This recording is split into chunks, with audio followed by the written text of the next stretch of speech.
एक पिता का फैसला। हरिप्रसाद जी चुपचाप बैठे हुए बड़ी बहू रेनू की बातों को सुनी जा रहे थे। लग रहा था कि किसी भी समय वह अपना धीरज खो बैठेंगे, पर किसी तरह उन्होंने अपने आप को काबू में रखा हुआ था। रेनू थी कि बिना बात से ही चिल्लाई जा रही थी। बात बस इतनी सी थी कि पिछले 2-3 दिन से हरिप्रसाद जी के दांतों में कष्ट हो रहा था। दर्द से बेहाल थे। डॉक्टर को दिखाया तो उनके दांतों को निकलवाने की सलाह दी गई, पर दर्द के कारण यह संभव न था। अंततः डॉक्टर ने दर्द कम करने की दवाई दी थी। वह कहा था कि दर्द कम हो जाए तभी दांत निकाला जाएगा। दांत दर्द की वजह से भी कुछ खा पी नहीं पा रहे थे, इसलिए बहू को खिचड़ी बनाने के लिए कहा था, पर उसने तो सूखी चपाती और सूखी सब्जी बेटे के हाथ भिजवा दी थी। हरिप्रसाद जी ने थाली को हाथ भी नहीं लगाया और अब बहू रेनू जोर जोर से चिल्ला चिल्ला कर बोल रही थी कि जब खाना ही नहीं होता तो पहले से ही बता दिया करो। कितना भी करो, इनके तो नखरे ही खत्म नहीं होते। वह यह बात समझने के लिए तैयार ही नहीं थी कि दांत दर्द की वजह से ससुर जी चपाती चबाने में असमर्थ है, और गुस्से में थाली उठाकर बाहर चली गई। हरिप्रसाद जी ने एक गहरी सांस ली और छड़ी उठाकर अपने लंगोटिया दोस्त रामकिशन जी के घर की ओर चल दिए। आज उनका मन बहुत उदास था। अपनी दिव्यांगत पत्नी की याद उन्हें आने लगी और सड़क के किनारे बने एक बेंच पर बैठ गए। अतीत ने तीव्रता के साथ उनकी यादों में प्रवेश किया। वैसे तो हरिप्रसाद जी शांत और सरल स्वभाव के थे। हरिप्रसाद जी सरकारी कार्यालय में सेवारत थे। उनके 2 बेटे थे, संदीप और महेश, और दोनों ही पढ़ने में बहुत अच्छे थे। उनकी पत्नी रेखा कम पढ़ी लिखी थी, लेकिन मेहनती व स्वाभिमानी स्त्री जो कुशलता के साथ उनके घर का संचालन कर रही थी। सब कामों में कुशल, इसलिए महीने के अंत में अपनी पूरी पगार वह अपनी पत्नी के हाथ में सौंप देते थे और खुद निश्चिंत हो जाते थे। घर के मामलों में वह कभी भी नहीं बोलते थे, पर पत्नी को जब भी उनकी सलाह की जरूरत होती तो वे हरदम उसके साथ होते थे। समय के साथ उनकी उन्नति होती गई और बच्चे भी अच्छी शिक्षा प्राप्त कर चुके थे। अपने जीवन काल में उनकी पत्नी ने एक जो सबसे अच्छा काम किया था, वह था मकान बनाना, जो उनकी पत्नी का बरसों से सपना था। शहर की एक अच्छी सी कॉलोनी में उन्होंने अपने सपनों का संसार बसाया था। हरिप्रसाद जी ने ऑफिस से लोन लेकर, कुछ दोस्तों से मदद लेकर पत्नी के इस सपने को पूरा किया। पहले मकान 1 मंजिला था, पर जब बच्चे बड़े होने लगे तो हरिप्रसाद जी ने हिम्मत करके मकान की 2 मंजिलें और भी बनवा दी। उसके दोनों बेटों की शादी हो गई थी और दोनों के 2-2 बच्चे थे, और अब हरिप्रसाद जी अपने छोटे बेटे के साथ निचली मंजिल पर रहते थे और दूसरा बेटा दूसरी मंजिल पर रहता था। रसोइयाँ सबकी अलग अलग थी। बस त्योहार वाले दिन सब एक जगह इकट्ठे होकर त्योहार मनाते थे। मुंह से तो कोई भी नहीं कहता था, पर संदीप की पत्नी को बहुत तकलीफ होती थी कि सारा का सारा काम मुझे ही करना पड़ता है। दूसरी भाभी तो बस हाथ लगाने के लिए आ जाती है। उधर महेश की पत्नी का कहना था कि वह रसोई तो तुम्हारी है, तो जिम्मेदारी भी तो तुम्हारी ही हुई ना। पर यह बातें कभी भी झगड़े का रूप धारण नहीं कर पाती थी, क्योंकि रेखा जी खुद भी एक मेहनती महिला थी, जो अपनी सूझबूझ से अपनी घर गृहस्थी चलाती थी, जो उम्र के इस दौर में भी चुस्त दुरुस्त थी। सारा दिन कुछ ना कुछ करते रहना उनकी आदत थी। इसी कारण काम को लेकर बहुएं ही उन पर निर्भर थी। हरिप्रसाद जी जब भी अपनी पत्नी के साथ बैठते थे और बेफिक्र होकर कहते थे कि अब हमें किसी प्रकार की चिंता नहीं है, पेंशन तो आएगी ही, बस आराम से गुजारा हो जाएगा। जवानी के समय में जो सपने मैं तुम्हारे पूरे नहीं कर पाया वह अब करूँगा। और पत्नी हल्के से मुस्कुराकर अपनी सहमति प्रकट कर देती थी। पर हरिप्रसाद जी का यह पूरा सपना भी नहीं हो पाया और एक दिन पत्नी उन्हें अचानक छोड़कर हमेशा के लिए स्वर्ग से धार गई। हरिप्रसाद जी को एकदम से धक्का सा लगा। क्योंकि उन्होंने सपने भी नहीं सोचा था कि रेखा जी की मृत्यु हो जाएगी। हरिप्रसाद जी की तो जैसे दुनिया ही उजड़ गई थी, पर होनी को कौन टाल सकता था। उनकी पत्नी ने इतने यत्न से मकान की नींव बनाई थी, उसमें अब बीचों बीच दरारें पड़नी शुरू हो गई थी। हालात इतने बदल गए थे कि त्योहार के समय एक दूसरे को बधाई देने में भी सबको कष्ट होने लगा था। अब ये लोग एक दूसरे का चेहरा भी नहीं देखना चाहते थे। सब अपनी घर गृहस्थी में मस्त हो गए थे। एक अकेले हरिप्रसाद जी ही रह गए थे जो सब कुछ समझ रहे थे, पर उम्र के इस दौर में अपने आप को असहाय सा महसूस करने लगे थे। 2 दिन पहले ही वह जब अचानक घर में घुसे तो उन्होंने बेटों व बहुओं की आवाज सुनी थी। वे अपने बेटों और बहुओं द्वारा की गई वार्तालाप से आश्चर्यचकित रह गए और उनके दुख का ठिकाना न रहा जब उन्होंने सुना कि दोनों बेटों ने उन्हें महीने के लिए बांट लिया है। छोटी बहू को शिकायत थी कि जब मकान में सबका बराबर का हिस्सा है तो पिताजी की सेवा मैं ही क्यों करूं? सबका बराबर का हिस्सा होना चाहिए। मैं भी थोड़ा आजाद रहना चाहती हूँ, जो हरिप्रसाद जी के कारण संभव नहीं हो पा रहा था। तकलीफ तो सबको हो रही थी, पर कोई चारा न था और अब हरिप्रसाद जी 2 हिस्सों में बंट चुके थे। यूं तो हरिप्रसाद जी का मन अंदर ही अंदर हताशा और निराशा से भर चुका था। जिंदगी यूं ही चली जा रही थी। 2 महीने एक बेटे के पास, फिर 2 महीने दूसरे, फिर दूसरे बेटे के पास। मुसीबत तो तब आती थी जब कभी महीने के अंत में यदि उनकी तबीयत खराब हो जाती तो इलाज यह सोचकर नहीं करवाया जाता था कि अब 2-4 दिन के बाद दूसरे बेटे के पास तो जाना ही है, वही इलाज करवा देगा। आज हरिप्रसाद जी के सब्र का बांध टूट गया था। 2 दिन पहले ही उन्होंने दांत निकलवाया था। उनका दिल कुछ मीठा कुछ गर्म खाने को कर रहा था। उन्होंने अपनी छोटी बहू को हलवा बनाने के लिए कहा था और छोटी बहू का जवाब था कि मैं अभी खाली नहीं हूँ, आपको और कुछ तो सूझता ही नहीं, उम्र में भी खाने की पड़ी है आपको। 2 दिन के बाद बड़ी बहू के पास जाएंगे तो वहीं खा लेना, मैं किटी पार्टी के लिए लेट हो रही हूँ। और हरिप्रसाद जी के शब्द का पैमाना छलक उठा। आज तक वह अपने बेटे बहुओं की सब ज्यादतियां बर्दाश्त कर रहे थे, पर आज तो हद हो गई। आंखें आंसुओं से भर गई और वे किशन लाल जी के घर चले गए। किशन लाल जी उनके बचपन के मित्र थे। शिक्षा प्राप्ति से लेकर रिटायरमेंट तक दोनों साथ ही रहे।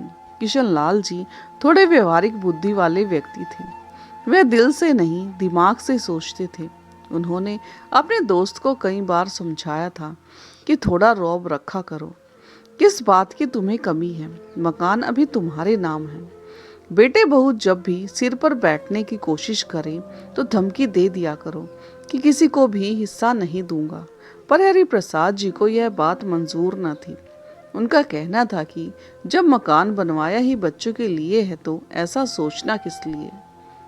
लेकिन आज उन्हें लग रहा था कि अब कुछ करने का समय आ ही गया है।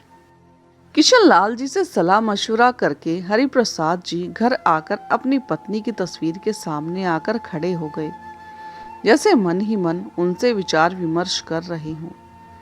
एक दृढ़ निश्चय उनके चेहरे पर आया और वह भूखे पेट ही सो गए। किसी ने भी खाने के लिए नहीं पूछा। उन्हें पता था कि उनके दोनों बेटे अपनी पत्नियों के साथ गर्मी की छुट्टियों में बाहर जा रहे हैं। किसी को भी यह ख्याल नहीं था कि पिताजी क्या खाएंगे, कैसे रहेंगे। हरिप्रसाद जी ने भी कुछ नहीं कहा। उन्हें अपनी योजना को अंतिम रूप देने का अवसर मिल रहा था। वे चुपचाप शांत भाव से बैठकर सब की तैयारियां देख रहे थे। वैसे भी उनका मानना था कि जब बेटा माँ बाप को नहीं पूछते तो बहुओं से क्या उम्मीद रखना। बहू ही तो चाहती थी कि किसी की सेवा न करनी पड़े।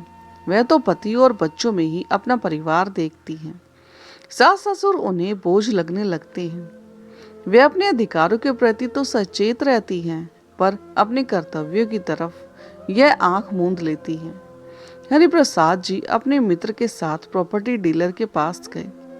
प्रॉपर्टी डीलर किशनलाल जी के पुत्र का खास दोस्त था। उनसे मिलकर अपनी व्यथा बताई, कुछ सलाह मशुरा किया, वह वापस आ गए। 8 दिन के बाद जब बेटे बहुएं प्रसन्नचित्त घर लौटे तो मकान पर ताला देखकर सबकी त्योड़ियां चढ़ गई। छोटी बहू बोलने लगी, हद हो गई लापरवाही की। पता था कि हम आज आ रहे हैं, घर नहीं बैठ सकते थे। उनके गुस्से का कारण भी था कि अब 2 महीने पिताजी को उनके पास रहना था। काफी देर इंतजार करने के बाद दोनों बेटे बहुएं इंतजार करने के बाद किशनलाल जी के घर की ओर चल दिए और उनके पैरों तले से जमीन खिसक गई जब उन्हें पता चला कि पिताजी ने मकान भी 80 लाख रुपए में बेच दिया है और अब वे कहाँ हैं किसी को कुछ पता नहीं। दोनों परिवारों को समझ नहीं आ रहा था कि यह सब क्या हो रहा है। उन्हें लग रहा था कि यह एक भद्दा मजाक है जो पिताजी ने उनके साथ किया है। गुस्से में दोनों भाई उबल रहे थे। पिताजी ऐसा कैसे कर सकते हैं? मकान की कीमत लगभग 95 लाख रुपए की थी, तो पिताजी ने 15 लाख रुपए का घाटा क्यों उठाया? यह उन सब की समझ से बाहर था। कोई चारा न देखकर सब अपने ससुराल चले गए। अगले दिन बड़े बेटे के पास किशनलाल जी का फोन आया और उन्होंने दोनों बेटों को अपने पास आने के लिए कहा कि कुछ आवश्यक बात करनी है, आवश्यक सूचना देनी है। शाम तक का भी इंतजार सबको भारी पड़ रहा था। किशनलाल जी के पास से जो सूचना उन्हें मिली उसने दोनों बेटों की जुबान पर ताला लगा दिया था। दिमाग जैसे सुन्न हो गया। सोचने समझने की शक्ति ने जैसे साथ ही छोड़ दिया हो। किशनलाल जी के अनुसार हरिप्रसाद जी हरिद्वार चले गए थे और उन्होंने वहां पर एक घर ले लिया है और अब वहीं रहेंगे। यह समाचार पूरे परिवार पर एक भारी प्रहार था। बहुत अनुनय विनय करने पर किशनलाल जी से वे पिताजी का पता प्राप्त कर सके और हरिद्वार की ओर चल पड़े। पिताजी का यह कदम उनकी समझ से बाहर था। हरिद्वार पहुंचकर पिताजी को देखकर एक और झटका सा लगा। पिताजी तो प्रसन्नचित्त और स्वस्थ लग रहे थे। बेटे बहुओं को देखकर उनके होठों पर मुस्कुराहट आ गई। प्रसन्न दिल से उनका स्वागत किया और मनोहर कहकर किसी को आवाज लगाई। आवाज सुनते ही एक लड़का सामने खड़ा हो गया। सबने कौतूहल से उसे देखा। हरिप्रसाद जी ने सबकी नजरों को नजरअंदाज किया और मनोहर को 4 प्लेट गरम गरम हलवा लाने के लिए कहा। इसी बीच हरिप्रसाद जी सबसे बच्चों की कुशलता के बारे में जानने लगे। बेटे एक दूसरे की तरफ देख रहे थे कि कौन पहल करे, पर किसी की हिम्मत नहीं हो पा रही थी कुछ पूछने की। इतने में मनोहर एक ट्रे में 4 प्लेट लेकर आ गया और सबको एक एक प्लेट पकड़ा दी। किसी ने भी प्लेट को हाथ नहीं लगाया। किसी को बोलते न देखकर हरिप्रसाद जी ने कमान अपने हाथ में ली और बोलने लगे, तुम सबको हैरानी हो रही होगी और गुस्सा भी आ रहा होगा कि पिताजी को यह क्या सनक सवार हो गई, लेकिन कारण भी तुम लोग ही हो। मैंने और तुम्हारी माँ ने तुम लोगों को कभी भी किसी प्रकार की कमी नहीं आने दी। तुम्हारी माँ ने मेरी एक अकेली तनख्वाह से कितनी कुशलता से घर को चलाया, यह मुझे तुम सबको बताने की ज़रूरत नहीं है। और आज मुझे यह कहने में कोई भी शर्म नहीं है कि उसने अकेले तुम सभी को अपने प्यार से बांध कर रखा था, पर तुम चारों लोगों ने अपने एक बाप को ही किस्तों में बांट दिया। पर चलो कोई बात नहीं, कम से कम 2 वक्त की रोटी तो शांति से दे सकते थे, पर वह भी नहीं हो पाया। पार्लर और किटी पार्टी में जाने के लिए सभी के पास वक्त था, पर मेरी 2 रोटियां सबको भारी पड़ रही थी। तुम सभी को अच्छी तरह से मालूम था कि जिसके पास भी मैं रहता था अपनी पेंशन वहीं खर्च करता था, लेकिन मेरी दवाइयों के लिए किसी के पास पैसे नहीं होते थे। तुम सबको अपने अधिकार तो पता थे, पर इस बूढ़े के प्रति तुम्हारे कुछ कर्तव्य भी हैं, यह तुम में से किसी को भी याद नहीं रहा। और फिर जब मेरे बेटे ही ऐसे हैं तो बहुओं में से मैं क्या उम्मीद करूं? कहते कहते हरिप्रसाद जी का गला भर गया। दोनों बेटे और बहुएं नजरें झुकाकर बैठे रहे। हरिप्रसाद जी ने दोबारा बोलना शुरू किया। मेरा यह फैसला तुम्हें पसंद नहीं आएगा, यह मैं जानता हूँ, पर इसकी जिम्मेदार भी तुम लोग हो। तुम्हें पता चल गया होगा कि मैंने मकान बेच दिया है 15 लाख के घाटे में। मुझे इसका कोई मलाल नहीं। 5-5 लाख मैं अपने पोता पोती के नाम से फिक्स डिपॉजिट कर रहा हूँ, जो इनके बड़े होने पर उन्हें ही मिलेंगे।